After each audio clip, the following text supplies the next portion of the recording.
Ndani ya video hii nitakuonyesha mambo matatu ya msingi kuzingatia kuweza kujenga biashara kitaalamu mtandaoni yenye kukuingizia faida ya shilingi milioni 3, 5, 10, 15, 20 au zaidi kila mwezi kwa kipindi kifupi mno. Na haijalishi hata kama mtaji wako ni mdogo kama shilingi 500,000.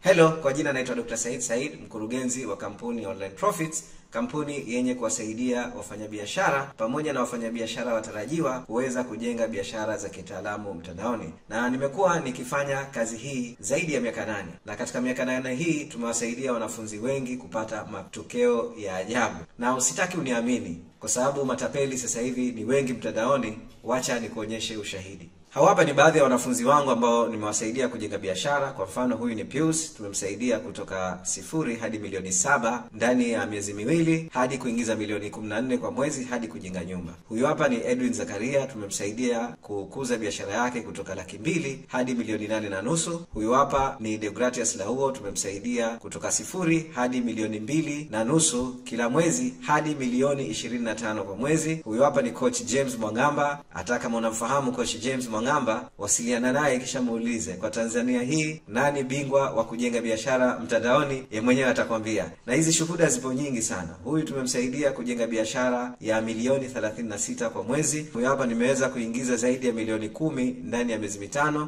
Kama unavyoona, shuhuda hapa ni nyingi sana. Huyu hapa anasema mauzo yameongezeka kutoka faida milioni 1 mpaka milioni 3 kwa mwezi, na sipo active sana. Huyu hapa mwezi wa 6 aliingiza 1.4 million, kisha 1.1 million, kisha 2.6 million. Huyu ni Edwin, hii ni shuhuda ya zamani. Sasa hivi anaingiza zaidi ya milioni 8.5 kwa mwezi. Huyu hapa tumemsaidia Deogratius kuingiza 25 million kwa mwezi. Huyu hapa ni Khalfan ambaye kipindi hichi nimepiga naye picha, tulienda Morogoro kufanya conference, na kwa kipindi kile alikuwa anaingiza takriban milioni 3 kwa mwezi. Sasa hivi biashara yake inamuingizia zaidi ya milioni 1 kwa siku. Na hizi shuhuda zipo nyingi kama unavyoona. Ni nyingi mno. Nikiendelea hapa sitomaliza. Lakini still unaweza kusema, dokta, hizi zinaweza zikawa fake, tukuamini vipi? Sasa wacha nikuonyeshe kitu kingine. Ukija katika YouTube, nimewahoji hawa wanafunzi wangu. Huyu hapa Pius, kama unavyoona, ameingiza milioni 7 ndani ya miezi 4. Huyu kutoka 0 hadi milioni 3 ndani ya mwezi mmoja. Huyu Halfani milioni 7 ndani ya miezi miwili, kutoka 300,000 hadi milioni 6 kwa mwezi, kutoka 300,000 hadi milioni 15 kwa mwezi, faida ya 2.5 million kwa mwezi. Huyu anaingiza milioni 5 ndani ya wiki 3, kutoka 600,000 hadi milioni 6 kwa mwezi. Huyu anaingiza 25 million kwa mwezi. Huyu milioni 18 ndani ya miezi 4, na shuhuda ni nyingi. Huyu alikuwa ni houseboy mpaka kuingiza milioni 7 kwa mwezi. Huyu Halfani jinsi anavyoingiza milioni 1 kwa siku, and so on and so forth. Naweza nikaendelea hapa nikatumia lisali zima. Kila siku tunapata shuhuda za kufa mtu.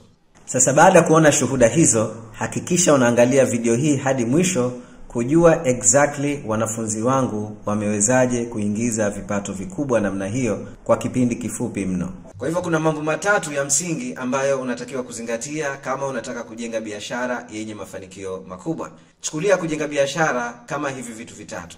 Kunakuwa na dereva ambaye ndio mfanya biashara, kunakuwa na usafiri ndio biashara yenyewe, na kunakuwa na barabara ambayo hiyo ndio njia ya kufuata au strategia ya kufuata kuweza kujenga biashara yako. Na vitu vyote hivi vitatu muhimu, lakini watu wengi wanafocus hapa na wanasahau haya mambo mawili. Ndio maana mtu anakuja nauliza, nifanye biashara gani nipate mafanikio? Hiyo ni sawa sawa na kuuliza, niendesha gari gani kutoka Dar kwenda Arusha hali ya kuwa wewe hujui kuendesha gari. Haijalishi utapewa gari gani, kama hujui kuendesha gari. You need to understand namna ya kuendesha gari. Na kama hujui njia gani ambayo unatakiwa kupita kufika huko na kutaka kuenda, haina faida. Hata kama unajua kuendesha na usafiri unao na hujui ufuate njia gani, huwezi kupata mafanikio. Kwa hivyo haya mambo matatu ndio mihimili muhimu ambayo unatakiwa kuwa nayo kuweza kujenga biashara yako. Sasa tukianza kipengele cha kwanza, dereva, kuna sifa ambayo wewe unatakiwa kuwa nayo kama mfanyabiashara kuweza kujenga biashara yenye mafanikio ya hali ya juu. Na sifa zenyewe ni zifuatazo. Sifa ya kwanza ni clarity, kujua exactly unataka nini. Amini usiamini, watu wengi wanasema mimi nataka kufanya biashara, lakini kwa nini unataka kufanya biashara? Hajui. Unataka kuingiza shilingi ngapi? Hajui. Kama huna clarity, hujui exactly unataka nini, vipi utapata mafanikio? Jambo la pili, njaa ya mafanikio. Unatakiwa kuwe na njaa ya kufa mtu. Unataka kuingiza milioni 10 kwa mwezi, kama huna njaa ya kuingiza milioni 10, hata ufundishwe na Bill Gates, hautaingiza milioni 10 kamwe. Kuwa na njaa ni jambo la msingi kabisa. Aliulizwa Tony Robbins, what is the number one thing ambayo umeona watu wenye mafanikio makubwa wanayo? Wakasema they are hungry like crazy. Unatakiwa kuwa na njaa kama mbwa mwitu ambaye hajala mwezi mzima. That is the hunger that we are talking about. Sifa nyingine walokuwa nayo, hawaogopi kuchukua risk. Watu wengi wanaogopa kuchukua risk. Mtu anasema nataka kuingiza milioni 10, lakini kuwekeza pesa, kuingiza hizo pesa, anaogopa kupindukia. Sasa kama unaogopa kuwekeza pesa, kuingiza milioni 10, kwa nini upewe milioni 10? Nani akupe milioni 10? Kama wewe unaogopa kutoa pesa kupata mafanikio, vipi unategemea mteja akulipe wewe pesa kwa huduma au bidhaa unayotoa? Haiwezekani. So you need to be able to take risk. Ikisha jambo jingine, wanapenda sana kujifunza. They are hungry for knowledge. Bila kujenga taaluma ya kupata mafanikio, kamwe hautopata mafanikio. Ikisha vile vile wana subra ya hali ya juu. Mafanikio yanahitaji subra. Unaweza ukaingia ukapambana mwezi wa kwanza, wa pili, wa tatu, usipate matokeo ya kuridhisha, lakini watu wengi wanakata tamaa. Lakini watu wenye mafanikio wana sifa ya kuwa patient, wanakuwa na subra, wanakuwa na uwezo wa kustahamili kabla ya kuona mafanikio. Na jambo la msingi kabisa walokuwa nayo, wana nidhamu ya kufa mtu. Kuna msemo unasema discipline is equals to success. Huna nidhamu, hupati mafanikio. Full stop. Kama wewe ni mvivu, kama wewe unapenda kuhairisha ovyo, basi biashara si kwa ajili yako. Huyo ndio dereva. Ukishakuwa na sifa hizi sasa, ukipatiwa biashara, na haijalishi biashara gani, unaweza ukapatiwa biashara yoyote ukapata mafanikio. Sasa watu wengi wanauliza, nifanye biashara gani nipate mafanikio? Kwanza kuanze hapa, wewe unazo sifa za kufanya biashara? Kama huna, hata upewe biashara gani haisaidii. Sasa tujalie sifa hizi unazo, upo tayari sasa kufanya biashara. Tuseme una 500,000 mkononi. Hizo 500,000 utazitumiaje kuweza kuingiza milioni 3, 5, 10, 20 kila mwezi? Una njia mbili. Njia ya kwanza ni kufanya biashara ambayo inaitwa ni commodity business. Unaichukua ile 500,000, unanunua bidhaa. Ndio maana tunaita ni commodity business. Unauza, unapata faida, unazungusha tena ile pesa, unauza, unapata faida, ikisha unakuwa unakuza mtaji hatua kwa hatua. Au kwa njia nyingine tunaita ni capital gains. Njia ya pili ni kufanya biashara ambayo ni expert business. Na utofauti kubwa ya commodity business na expert business ni kuwa katika expert business mtaji wako sio bidhaa unazonunua, bali mtaji wako ni taaluma ambayo umejenga. Kwa hivyo kila ukiona utaalamu wa hali ya juu ndivyo unavyolipwa pesa kubwa zaidi. Na unaweza ukaanza sokoni, pengine taaluma yako ni ndogo, lakini yule mtu mwenye tatizo pengine atafaidika na taaluma ile ndogo. Na kila siku unaikuza taaluma yako, faida yake ni kuwa kila utaalamu wako ukiongezeka ndio unaongeza probability ya wewe kuingiza kipato kikubwa. So tukiangalia tofauti ya commodity na expert business, katika commodity business mtaji kawaida ni mkubwa kama unataka kuingiza kipato kikubwa. Na ndio maana watu wengi ukiwauliza kwa nini unashindwa kujenga biashara yenye kuingiza faida milioni 2, 3 au zaidi kila mwezi, wanakuambia sina mtaji. Mtu akishasema hivyo, najua ndani ya kichwa chake anafikiria kufanya biashara ya commodity business. Na ulemavu wa biashara hiyo ndio hiyo. Kama huna mtaji, kweli utahangaika. Vile vile hata kama mtaji unao, umeanzisha biashara, kinachotokea ni kuwa baada ya miezi 2, 3 jirani yako atafungua duka kama lako, anauza bidhaa kama zako, ikisha ushindani unaingia. Kwa hivyo kama tuseme unaingiza 500,000 kwa siku, ikisha baada ya muda fulani mtu mmoja tu amefungua, basi kishachukua asilimia karibia 50 ya wateja wako katika duka lake. Kwa hivyo unatoka kuingiza 500,000 kwa siku hadi 250,000 kwa siku, ambayo ina affect kwa kiasi kikubwa kipato gani utaingiza mwisho wa mwezi. Ikisha ili kuendelea kushindana sasa inabidi upunguze bei, na ukipunguza bei faida inazidi kuwa ndogo, na faida ikiwazidi kuwa ndogo basi kukuza ile biashara inakuwa ni ngumu mno. Kwa hivyo hiyo ndio challenge ya commodity business, na ndio maana watu wakiona shuhuda za wanafunzi wetu hawaamini kuwa mtu anaweza kaingia ndani ya miezi 3, 4, 5 mtu anaingiza milioni 4 au milioni 5 kwa mwezi. Wanaona kitu hakiwezekani. Why? Kwa sababu fikra yao yote ipo katika aina hii ya biashara ambayo ni commodity business. Sasa option ya pili au njia ya pili ulokuwa nayo ya kufanya ni biashara ambayo tunaita ni expert business. Hii ni biashara kitaalamu. Kwa hivyo wewe ni mtaalamu, unaingia sokoni, unajiposition kama mtaalamu mwenye kutatua tatizo maalum. Kwa hivyo hapo vinahitajika vitu viwili. Kitu cha kwanza ni kundi maalum ya watu wenye matatizo fulani, na kitu cha pili uwezo wako wa kutatua matatizo yao. It is that simple. Kama mtu ni mnene uko mtaani anahangaika kupunguza uzito, unaweza ukajiposition kama mtaalamu wa kumsaidia kupunguza uzito. Kama mtu ni mmiliki wa biashara anahangaika kupata wafanyakazi wazuri, wewe unaweza ukajiposition mtaalamu sokoni kuwasaidia kupata wafanyakazi wazuri katika biashara yake. Kama kuna wanafunzi wanashindwa kufaulu mitihani yao ya form 6, unaweza ukajiposition kama mtaalamu wa kusaidia kufaulu mitihani yao ya form 6. Na taaluma zimejaa tele kwa sababu matatizo yamejaa tele huko sokoni. Tatizo lolote lilokuwepo sokoni, basi wewe unaweza ukajiposition sokoni kama mtaalamu wa kutatua hilo tatizo. So faida ya biashara hii, mtaji ni mdogo. In fact mtaji ni kama hakuna. Sana sana mtaji utatumia sehemu mbili. Sehemu ya kwanza kukuza taaluma yako, na sehemu ya pili kuweza kulipia kwa ajili ya kutangaza kuwa wewe ni mtaalamu wa kutatua lile tatizo. Lakini pesa hazitumiki katika kununua bidhaa au kukuza mtaji wa bidhaa yako. Taaluma yako sio ghali kama ilivyokuwa kununua commodity. Ikisha ushindani wake ni mdogo mno. Kwa nini ushindani ni mdogo? Kwa sababu kila tatizo ina formula yake ya kutatua. Na kwa vile matatizo ni mengi sana, huingii katika ushindani. Pili, hata kama unaingia katika soko lenye ushindani, namna unavyotatua tatizo hilo wewe ni tofauti na mtu mwingine anavyotatua. Na ukiingia na mindset kuwa mimi ni mtaalamu ndo nitakuwa natatua tatizo hili, utakuwa tofauti na watu wengine wenye kujaribu kutatua matatizo kama yako. Jambo la tatu, faida ni kubwa. Kawaida wataalamu hulipwa pesa nyingi. In fact, kila ukipandisha bei ndo watu wanazidi kukuona kuwa wewe ni mtaalamu na watakuamini zaidi. Cha ajabu.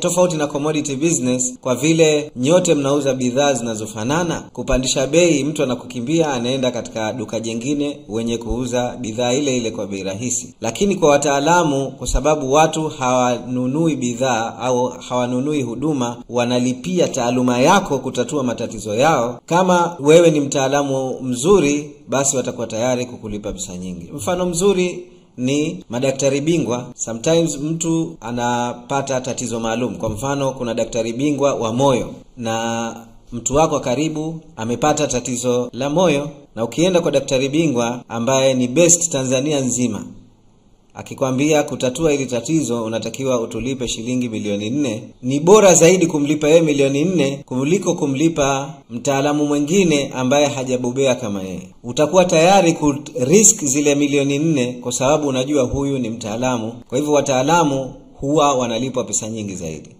Ikisha kwa vile profit margin yako ni kubwa, faida yako ni kubwa, karibia 80% hadi 90 ya kipato unachoingiza ni faida. Kuikuza inakuwa ni rahisi, utaweza kuwekeza zaidi katika matangazo na marketing, na kuscale biashara yako inakuwa rahisi sana. Ndio maana tuna wanafunzi ambao wanawekeza mpaka $100 kwa siku kwenye matangazo, na ndio maana biashara zao zinakuwa kasi kubwa mno. Sasa kama umeshaingia katika expert business, kwanza uingie katika biashara gani ya expert business ambayo inalipa. Of course hapa sitokuambia exactly ufanye biashara gani, lakini nitakupa sifa 4 ambazo ni za msingi za kufuata kama unataka kuingia katika biashara yenye kulipa.